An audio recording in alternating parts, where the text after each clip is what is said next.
അരങ്ങുണർത്തി പയ്യന്നൂർ കോറോം ദേശത്ത് പന്നിയും മക്കളും തെയ്യക്കോലങ്ങൾ കെട്ടിയാടി. വൈദികേതരമായ അനുഷ്ഠാനചര്യകളോടെ ദൈവപ്രീതിക്കുവേണ്ടി അധസ്ഥിത സമുദായക്കാർ നടത്തുന്ന ആചാര അനുഷ്ഠാനമാണ് തെയ്യം.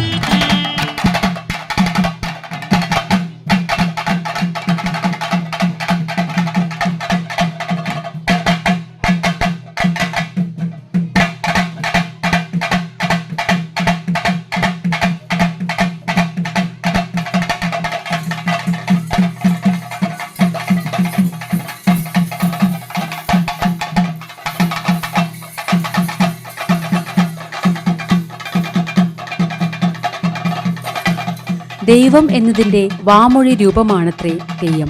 ഓരോ സമുദായത്തിനും നിശ്ചിത തെയ്യക്കോലങ്ങൾ കെട്ടിയാടാനുള്ള അവകാശം തമ്പുരാൻ നൽകിയിട്ടുണ്ടെന്നാണ് വിശ്വാസം.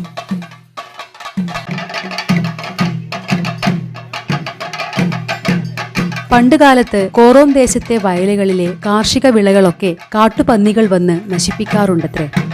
കൃഷി നശിപ്പിക്കുന്ന കാട്ടുപന്നികളെ തുരത്താൻ ആകാതെ പ്രയാസപ്പെട്ട് കർഷകരും നാട്ടുകാരും ഒടുവിൽ പുലയ സമുദായത്തിൽപ്പെട്ട കല്ലേൻ തറവാട്ടുകാരുടെ കോറോം ചെങ്ങൽക്കോട്ടം കരീംപാലൻ തമ്പുരാട്ടി ദേവസ്ഥാനത്തെത്തുകയും പന്നി ശല്യമില്ലാതെ കൃഷി ചെയ്ത് വിളവെടുപ്പ് നടത്താൻ സാധിച്ചാൽ അക്കൊല്ലം തൊട്ട് എല്ലാ കൊല്ലവും ചെങ്ങൽക്കോട്ടത്തെത്തി പന്നിയും മക്കളും കോലം കെട്ടിയാടിക്കാമെന്ന് പ്രാർത്ഥിച്ചു അത്രേ.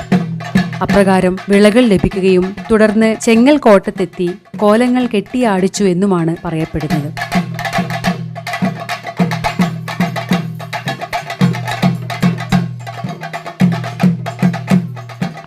ചെങ്ങൽക്കോട്ടം അവിടെ മുമ്പ് മൊത്തം കൃഷിസ്ഥലമായിട്ടാണ് ഉണ്ടായിട്ടുള്ളത്.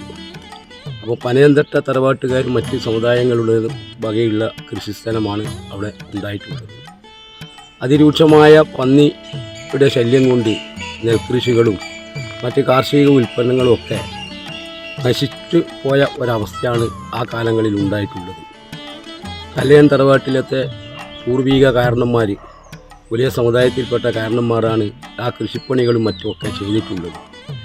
അതിൻ്റെ ഫലമായിട്ട് അന്നത്തെ പനയന്തട്ട തറവാട്ടുകാരും മറ്റ് കൃഷിക്കാരുമായിട്ട് ബന്ധപ്പെട്ട് ചെങ്ങൽക്കോട്ടത്ത് വന്ന് ചെങ്ങൽക്കോട്ടത്തിലെ ദേവിയോട് സംഗതിയുടെ മൊഴികളല്ലേ ചൊല്ലി അതുപ്രകാരം അവിടെ കൃഷിനാശം സംഭവിക്കാതിരിക്കാൻ വേണ്ടി പന്നിയും പന്നിയുടെ മക്കളെയും കെട്ടിയാടിക്കാമെന്ന് ദൈവത്തിൻ്റെ മുന്നിൽ വാക്കു കൊടുക്കുകയും ആ വർഷം മുതൽ കൃഷിനാശം വളരെ കുറഞ്ഞ ഒരവസ്ഥയാണ് ഉണ്ടായിട്ടുള്ളത്. അതിനുശേഷം ഇങ്ങോട്ട് പന്നികളുടെ ശല്യം വളരെ കുറവായി വന്നിട്ടുണ്ട്.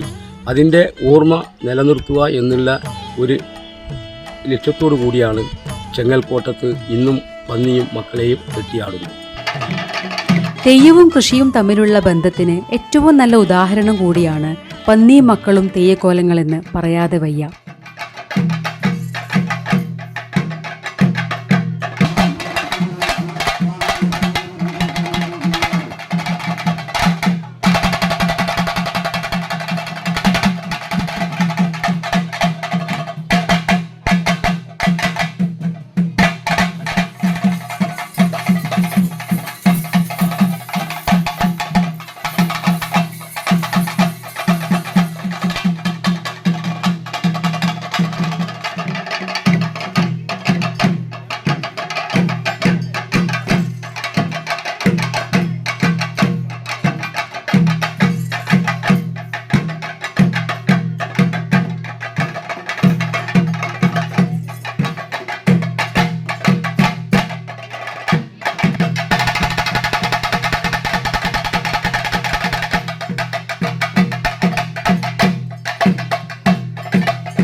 പുലം എന്നാൽ വയലെന്നും പുലത്തിന്റെ അവകാശികൾ എന്ന അർത്ഥത്തിലാണ് പുലയർ എന്ന വാക്കു തന്നെ രൂപപ്പെട്ടതുമെന്നാണ് ചരിത്രകാരന്മാർ പറയുന്നത്.